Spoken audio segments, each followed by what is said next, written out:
Hi, everybody. Lee here, and I want to give some information to you. Do you need someone to host an event or come and speak at your event? You can now book yours truly. Book me for your event by visiting www.leeascott.com. I am so excited to connect with you and do work with you. Much love, and let's get started. Your convictions are the things that actually drive you. They're the things that are foundational to who you are. Your convictions have a way of shaping every decision that you have to know what your convictions are, because if you don't know what your convictions are, you will be pushed through every season, through every time. You'll just go with the wind. And people that go with the wind are not liked. People that don't know why they believe what they believe are not often celebrated, because you're seen as someone who's intellectually dishonest. And I don't want to be seen as a person that's intellectually dishonest. I don't think you want to be seen as a person that's intellectually dishonest, that you just do whatever just to get whatever. Like, that's not a good way to live your life. You have to know why you believe what you believe. We see it in the life of Chisholm. We see it in the life of Gloria Steinem. We see it in the life of Phyliss Schlafly. Like, these three women knew why they believe what they believe. And they were willing to defend why they believe what they believe.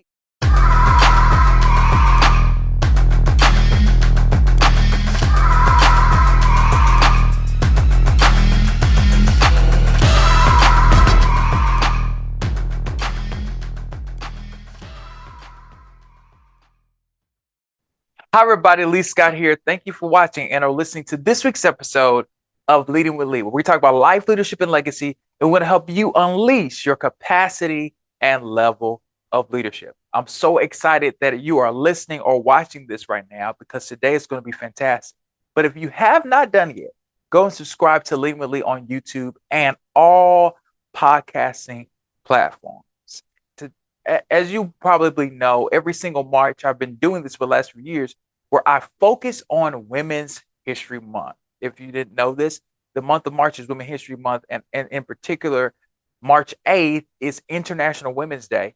And I take some time to talk to women in my life, but also I take some time to really focus on some things that women are facing and the accomplishments that they have been making in our society and culture. There's an organization that has really been inspirational over the last few years. It is called the Phyliss Fund. This venture capitalist fund was started by some Black women and women of color who were looking at the industry and looking at how to start businesses. They wanted to invest in Black and brown women who were starting businesses and were trying to expand their impact in the world, their footprint in the world. And in this process, they have experienced some out of nowhere attacks because of their formula, how they are specifically focused on Black owned or Black and brown businesses that are owned by women. And they have experienced some, as I said, some attack that has come out of nowhere.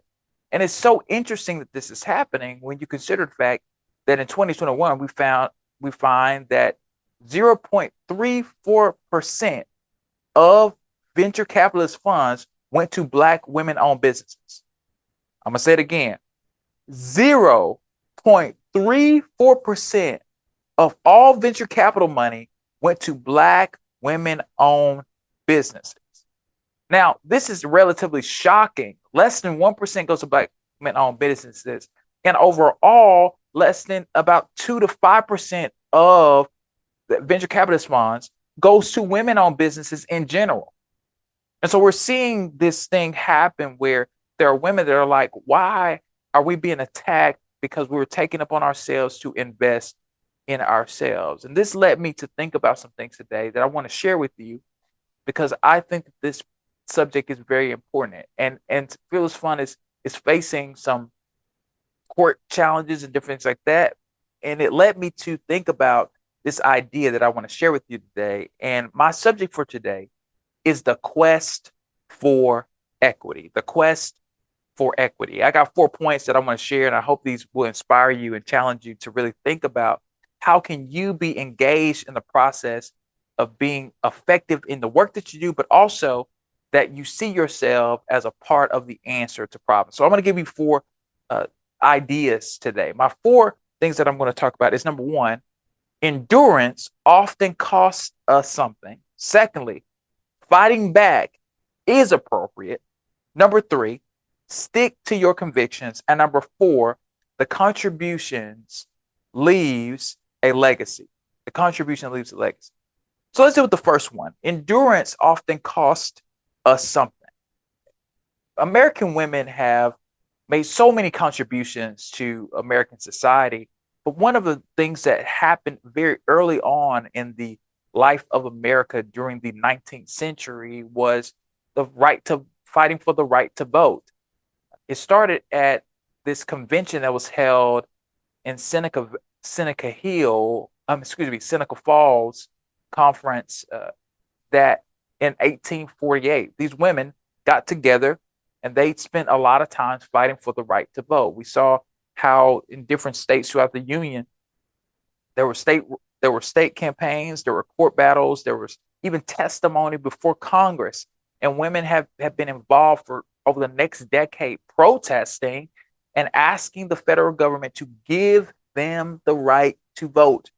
And it was not until, as we know, in 1919, where we had a constitutional amendment added so that women had the right to vote. Now, we know that that was a very narrow interpretation of that law because Black and brown women did not necessarily get the right to vote immediately, but all women were involved in the activism as it relates to the fight for the right to vote for women. And that actually expanded the impact of policy that was made in the United States. When women began to get the right to vote, they were able to influence what legislatures did. They were able to influence what happened at the federal level with policy and different things like that.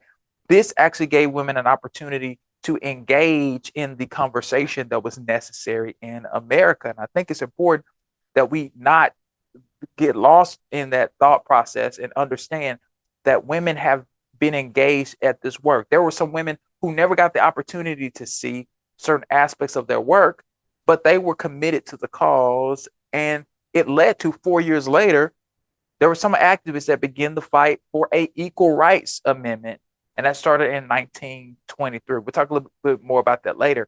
But one of the things that I think is important in talking about endurance, I think that people have to know why they're doing something. That endurance often will cost you something. It will cost you time. It will cost you some relationships. It will cost you some connections and engagement with people. And I truly believe that many of these women probably were affected deeply and profoundly by the decision that they made to fight for their rights, to be able to vote in elections, to pick their leaders, to engage in a process that they were, in the beginning of America, were removed from. They weren't even considered in the process. Most people that could vote at the beginning of the United States were white men who owned property.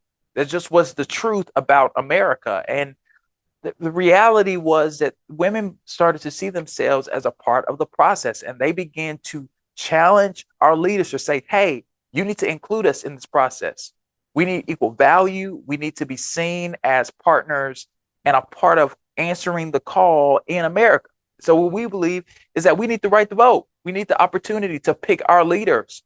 We need people that represent our values. We need people that understand what it is to be a woman. And I think that was a powerful thing. And maybe you're listening to me saying this today, hey, Lee, I think this is probably an unusual episode for you to be talking about this issue. But I want to encourage women today in particular to endure at all costs. That your work is not about now. Your work is about your daughters. Your work is about your sisters. Your work is about your friends. Your work is about young women that will come behind you and will be impacted by what you do. They are actually going to be significantly impacted profoundly beyond this moment. And I know it's hard in the moment, but your willingness to do the work, your willingness to push forward, it actually matters a great deal. You have to have some stamina and endurance in order for things to change. Because one of the things we know about in our culture and society, it takes our society a long time to shift his mind about that. It just does. People are not so reticent to change their mind. You have to convince them that they might need to do something. You have to push them a little bit to actually consider that the thing that they might be doing is unproductive and ineffective. You see that in your own life. There are many of us, every single day of our lives, we have to be convinced to do things differently. We have to be convinced to eat better. We have to be convinced to maybe sleep more. We may have to be convinced to get up earlier in the morning. We have to be convinced to do all these things in our lives because we are all trying to go through this process of learning and growth. And I think it's important for us to keep that in mind as we are trying to endure and do what we need to do. And it's going to cost you something. It's going to cost you shifting something in your life. And you have to be okay with that. Because my second point is fighting back is appropriate. I know that oftentimes in our society, we try to tell people that sometimes you got to just skirt those situations, but the fight is actually worth fighting. The fight is actually worth you being involved. As we just talked about with the women who were involved in the Seneca Falls Convention. Those women thought it was important to fight back.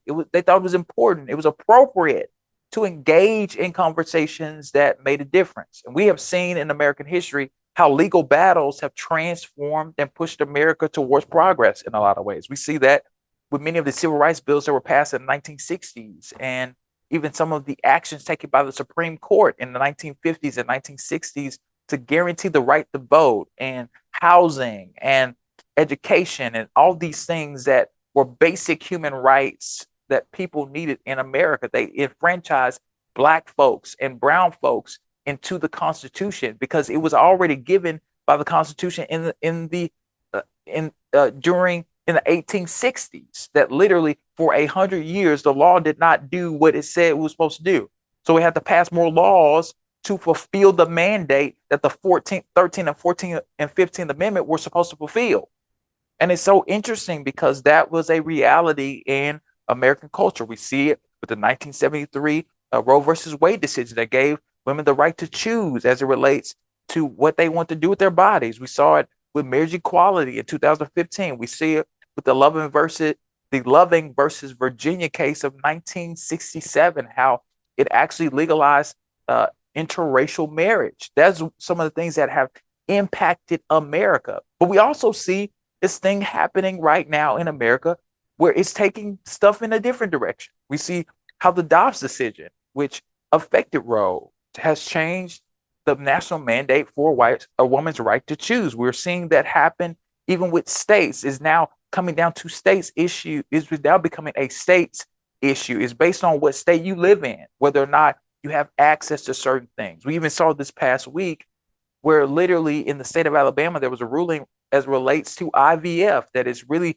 having a ripple effect throughout American culture. And people are thinking through, what does it mean to give women access to things that they might need? What does it mean to start a family? What does starting a family look like? And that we're having a real conversation in our culture about this. And women are trying to make decisions about how can they start their families? What does it look like to have a healthy situation in their lives? We see that also in 2013, how the Holder versus Shelby case deemed that provisions of the 1965 Civil Rights Act, which was about voting rights, are unconstitutional, and that states should not have to be required to give voting access to minority groups. We see this has been a quest for years to disenfranchise and overturn different laws to undermine people. And I think all of these things are significant. And I'm talking about all these legal things right now, but these things are affecting you in your life. You're asking yourself, hey, Lee, you're talking about these things that are bigger than me and things that I don't think about and even consider. And Lee, why does this matter? Well, one of the realities is these three things. Number one, you have to understand what you're fighting for. You got to know why you're in the fight, that it may not be these big legal cases. It may be something in your own personal life. You'll be fighting for your kids to have access to the things that they need. You may be fighting to ensure that relationships in your life are strong. You may be fighting for your marriage. You might be fighting to ensure that the people that you love are able to get the things that they need. It is appropriate to be in that fight. It is appropriate and worth it for you to be engaged in that battle, because we need somebody that's going to stand up and say, hey, enough is enough. We're not going to allow people to fail or things to go awry. We're going to ensure that we're going to do everything necessary to get through this moment. The second thing about that is there's a need for stamina in the fight. I talked about endurance just a moment ago. You have to sustain the fight. You got to be willing to look at the long-term goal, that it can't just be about what's happening right now. It has to be about what is going to happen 10, 15, 20 years from now as a result of your engagement in the fight. I look at that even in my own life, how my parents have been so consistent in their work in front of me that it has given me a work ethic.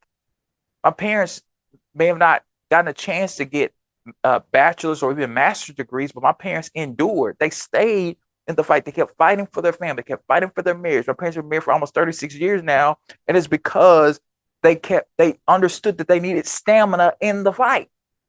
They needed to work together. They needed to do everything they could to ensure that my siblings and I saw a healthy and productive relationship. Are they perfect? No. Are they get everything right? No. But sustaining in the fight is necessary for leaders. And I think that is something we keep in mind. And lastly, as it relates to staying in the fight, is fight so that others don't have to. You got to recognize that it's not just about you. As I was just saying, it's not just about what you're doing currently.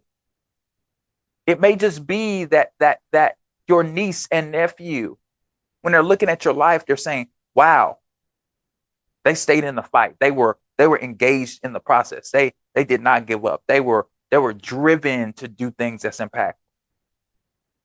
And we need that from you. We need you to have the capacity to stay in the fight, to continue to engage in the work of making sure that folks that you're connected to and related to are getting the things that they need. Because quite frankly, no one else would do it. It might be that you're the only one that's willing to step up to the plate to do the work. And one of the things that I believe that women have the capacity to do is be great leaders. We have great women. We have great women doing a lot of great things in our world. It is an incredible time to be a woman in our time because of all the things that medicine has done and all the opportunities that have been afforded to women, all the work that women have committed themselves to has made such an indelible mark on our world. And we have to be willing to do what we need to do because there are others that are coming behind you. There are women that are coming behind you. There are folks that are coming behind you that need what you've done in order for them to go forward.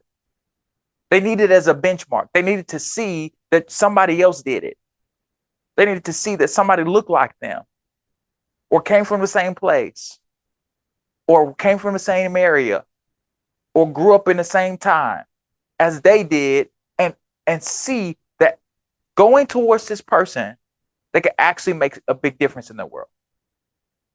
Because it does matter that you stay in the fight. The fight is so necessary. Being contentious is so necessary. You need to be an agitator. Fighting back is appropriate.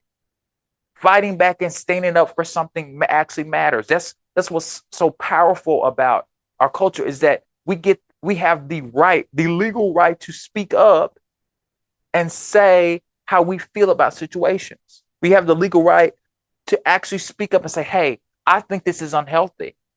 Hey, I think this is a good thing. I want to support this. We have the right to speak up and say the things that are necessary, because this is an opportunity for us to engage in the fight. And I hope that you will take that opportunity today, that you will consider that you are actually a part of the answer in our world, that you are part of pressing forward and pushing people to do something different because you were willing to stay in the fight. I'm going to take a break right here, and I'll be right back in a moment. Want to promote your business, products, or services? You can do that by emailing me at scottconsultations@gmail.com. I look forward to promoting and pushing forward the things that you are doing in your respective spaces. I look forward to hearing from you. Much love, and let's keep making a difference. Thank you, and let's get started. And we are back. Thank you for being here. I hope you've been inspired so far as it relates to this conversation about the quest for equity. And I think that it's so important that we keep this in mind as we are building and making a difference in our world. And I'm going to get to my third point, and that is sticking to your convictions. Stick to your convictions. In 1972, Congresswoman Shirley Chisholm, who is such an iconic figure in our culture, ran for president, becoming the first Black candidate to run for a major party nomination and the first woman to run for the Democratic nomination. Chisholm was so adamant about her advocacy for economic and social justice, and she was a staunch supporter of the civil rights movement and women's rights at the time. She had this iconic slogan that she had on her banners that said, "Unbought and unbossed." And one of the things about Chisholm was she was a adjutant for some people because Chisholm would not back down as it relates to her convictions. Even at the time, there were people in the Democratic Party that had issues with Chisholm because they were like, why is this Black woman getting involved? Why is this Black woman running for president? Why does she think that she has the support of the Black community? Why does she think that she could actually challenge the status quo? Because up until that time, most of the presidential candidates were white men, and it had primarily been white men. And there were not a lot of minority candidates that got involved in running for president. But she was so convinced that it was her time to get involved in the process. She was so convinced that it was her time to actually challenge the status quo. And because she cared deeply about her community, she said, hey, listen, we need leadership at the presidential level. We can't continue to have incremental progress. We need people that are going to push for some things to happen. She even was so instrumental that when she was elected to Congress, she actually was a part of starting the a Black caucus, the Congressional Black Caucus in the U.S. House of Representatives. This woman said, hey, I'm going to do everything I can to challenge the status quo. And even beyond her run in 72, she continued to challenge the status quo. She continued to make efforts to ensure that folks understood this woman meant business, and she was about the action to be pushing forward as it relates to ensuring that her people were heard. And one of the things I want to talk to you about today is, what are your convictions? You got to know what you're standing up for. You got to be like Chisholm. People try to put pressure on Shirley at the time to step aside. Even people from her own community, she experienced sexism and racism as it relates to this. And people were like, why is she doing what she's doing? What makes her so special? Why is she getting involved in this? It's enough that she's elected to Congress. It's enough that she is representing her part of the country. It's enough that she's doing what she's doing.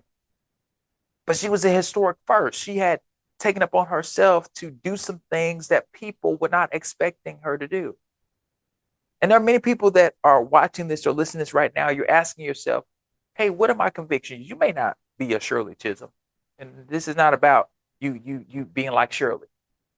But I want you to understand one thing that was powerful about her is that she understood why she was doing what she was doing. She understood why she was engaged in that process. She understood why she was stepping up to the plate. And she didn't allow people's opinions to stop her. She did what she needed to do as it relates to that because she felt it was the right thing to do. We see that in many ways with iconic feminist and women's rights activist Gloria Steinem. Gloria Steinem during the 1970s, we see a parallel universe happening where you have women like Gloria Steinem and many other women who was fighting to continue that action, as I spoke to earlier, of trying to get the Equal Rights Amendment passed. That started in 1923. They literally 50 years later, they were continuously pushing for this work, and they were mandated to try to get 38 states to ratify it by 1979. That was what they were asked to do by Congress.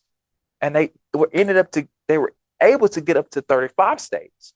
But you have people like Gloria Steinem, who was very active in the movement. She was a journalist with her magazine, Miss Magazine. She really talked about things as relates to women's rights and women's action. She put a lot of her fame and connections on the line because she really believed that it was important. Now, she had some pushback and fights from even other women like Phyliss Schlafly. I hope I'm saying her last name correctly, who was a staunch advocate against the ERA. And to this day, we still have not passed the Equal Rights Amendment, but yet and still, these women were deeply driven by their convictions. Just as much as Steinem was driven by her conviction that women should have equal protection under the law, women like Phyliss Schlafly was driven by a conviction that, hey, I as a woman you're affecting me as a homemaker. You're affecting my conviction. And maybe you may have opposing convictions about certain things. Trust me, no two people have the same opinion about everything. Okay? You might have an opinion about this, corduroy shirt that I'm wearing.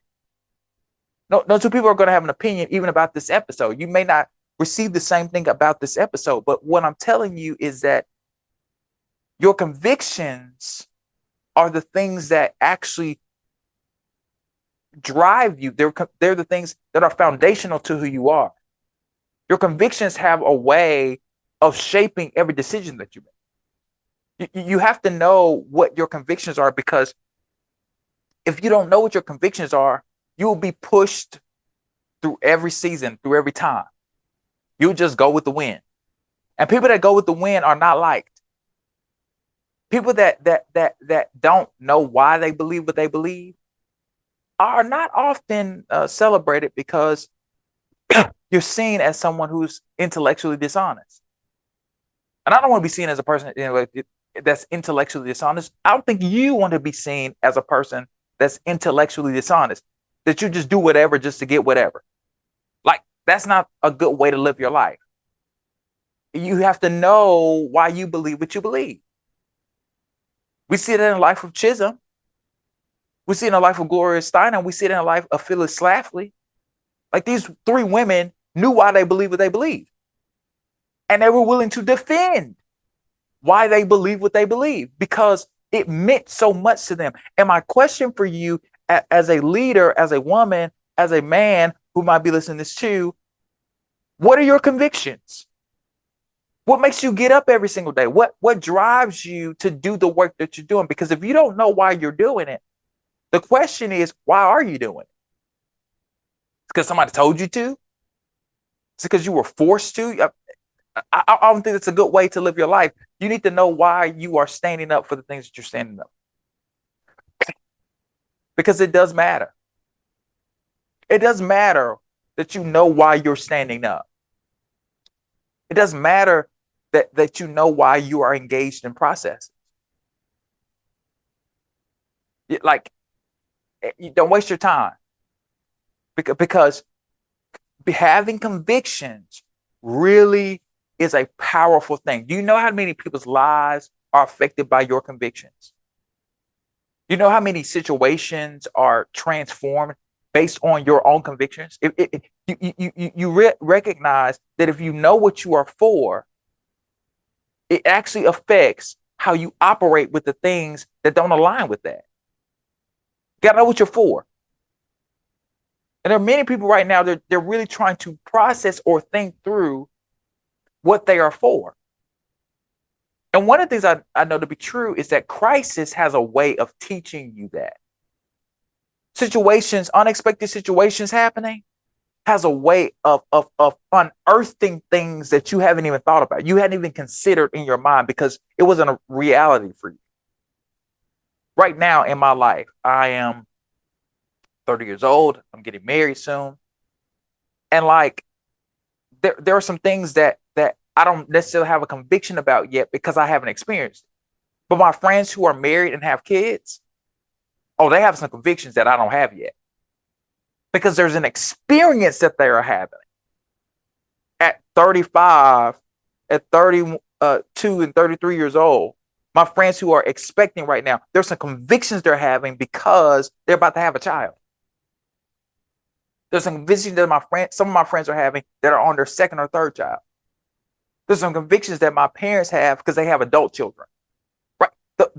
There's some convictions that some people in my family have because they've lost people or situations have happened, right? Because it is a part of an experience that they are having. And many of us don't know our convictions about things until we are put in a process where we have to face it. And my question for you is that, are you going to allow yourself to have an opinion about some stuff? Or are you just going to go with the wind? Are you going to do the work of learning how to process the information that's in front of you and know why you believe what you believe? I say it again. These women knew. These women were unafraid to address what they believed because it mattered that much to them. And in our day and time, we need people that are going to stick to their values. They're going to stick to their convictions. They're not going to be tossed with the wind. Now, they need to have a capacity to learn, because sometimes your conviction can actually be damaging to your own growth. Now, I'm not talking about not like unwillingness to get understanding, because a part of growth and a part of becoming better is a willingness to learn, because a lot of leaders need to have a willingness to learn. But what I'm talking about is foundationally being driven. Hey, these are the things that I believe. And until it's proven otherwise, I'm going to believe these things. And I'm going to stand on them, and I'm going to stand by them, and I'm okay with people not agreeing with me as it relates to this situation. Because these are my convictions. And I think that's important for us to understand in this conversation. And lastly, the contribution leaves a legacy. I spent a lot of time in this episode talking about these women that have done some that I've said their names, and nameless women that have done some things that are really about legacy. They've done significant things that will contribute to the legacy of our culture and our society here in America and even beyond. And there may be some people watching this or listening to this from other parts of the world. You have some touch points that matter. And it may not be women that you have not engaged or had a conversation with or even come in contact with. There are women in your life right now, whether it be your mother, whether it be an older sibling, whether it be an aunt or a cousin or somebody, a teacher or a mentor or a businesswoman or a leader in your life that you admire, that you're saying to yourself, hey, that woman, I want to be like her. I want to be like her. I want to glean from her tree. There are two women in particular here in the state of Mississippi that did that. One of his name is Representative Alice Clark. Alice Clark was the first African-American woman to be elected to the Mississippi State Legislature. She spent 32 years in the legislature, and she was a staunch advocate for education. Her whole motivation was to talk about education because she was an educator. She spent a lot of time in the classroom engaging Mississippi's children and trying to ensure that they had access to quality education. And one of the things that Clark is known for is her advocacy. Just recently, the state legislature, she retired this last cycle, but just recently, the state legislature honored her by putting her photo up. She became one of the first Black women. I think she is the first Black woman to have her portrait in the state capitol in Mississippi.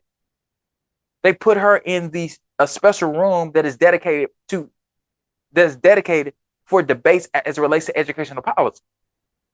It's because Clark understood who she was. She understood that a part of her legacy was talking about education. that people knew her as a woman who advocated for education in Mississippi, education reform, and ensuring that our children had access. This woman did that work. Another woman that's made a significant impact in my state society. I know there are people that watch this and listen to this from all over, but I want to talk about Mississippi for a second. There's another woman named Alice Hardin. I had the opportunity to come in contact with Alice Hardin. She was a state senator. She was the first Black woman to serve in the state Senate. It's a wonderful woman. I remember she used to represent the west side of Jackson. She represented a particular area where Jackson State University is located here in Jackson. I remember very vividly when I paged for the state legislature, how this woman spoke up as it relates to ensuring that the people in that community played a role in what happened with the expansion of Jackson State. I remember her giving a very distinctive speech that impacted my life. She was at the time, if I'm not mistaken, she was an alum of Jackson State, but she was very concerned about the historic preservation of that community outside of the school's efforts to expand. Like these women understood why they were there. They didn't waste their time doing things that didn't matter. They knew why they were in the legislature. Because it was not about now. Now, even to this day, Alice Hardin, there is a highway passageway that is named in her honor. These women understood their contributions would outlive them. And my question, as I'm ending and thinking today, how will your contributions leave a legacy? How would your contributions leave a legacy? Will they say, "Oh man, she was strong in her conviction. She was willing to fight appropriately. She was willing to endure in the struggle"? Would they say that about you? Would they say that you were a woman of courage? And I know there are guys that are watching this too, but I want to specifically talk to women. This is what this purpose of this episode is about. Will you specifically have the courage to keep going? I know that there are some things that probably are catty and ridiculous and shouldn't be happening as it relates to what you're trying to accomplish. But are you going to be willing to last? Are you going to think about the contribution? Because there's so many people that will be impacted by your work. You know, I have this thought, like, let's be clear. One day I will have children. And I think about what is the world that I want my daughter to grow up in? What is the world that I want my son to grow up in? How will I live a life that impacts them in such a way that they believe that they can go further than their father, that they can go further than their mother, that they can actually look back and say, "Hey, my parents set the bar and I was able to cross it because they did everything their power to empower me to go beyond that." This is something that we need to think about, that you have to consider in your life. I know you may say to yourself, "Oh, well, I'm too young to be thinking about my legacy." There's like no early time to think about that, because you don't know how long you're going to be here. I say in the tagline, I literally said it at the beginning, that when we talk about life, leadership, and legacy, because we don't know how much time we have on this earth. We have to understand that we must understand that we actually need to be concerned about our legacies. Will people still talk about the things that you contribute after you're gone? We'll talk about Alice Clark. We'll talk about Alice Hardin. It's evident in our communities. It's evident in our city. It's evident at the state capitol right now here in Jackson, Mississippi. You can go in there and see her photo because of her contribution. It wasn't small. It was quite meaningful. And that's important for you to understand. You can't negate the fact that you have something to contribute to the world. It may just show up in your kids. It may just show up in your classroom. It may show up in your boardroom. It may just show up in the community organization you're involved. It may just show up in your sorority. It may just show up in spaces that you're involved with, your younger cousins and nieces and people you engage with. It may show up there. Like, that's okay. But that is your legacy. That is the embodiment of the things that you contributed to our society. Because it matters. I want you to know that it matters. You might not think it does, but it absolutely does. It matters that you contribute to society in a significant way. And that people are beneficiaries of your contribution because it's about equity. It's about you doing everything you can to position the people behind you to live a better life. Thank you for watching or listening to this episode. I'll see you next time here on Leading with Lee. Thank you for watching and or listening to this week's episode of Leading with Lee. If you have not done it yet, subscribe on YouTube and all podcasting platforms.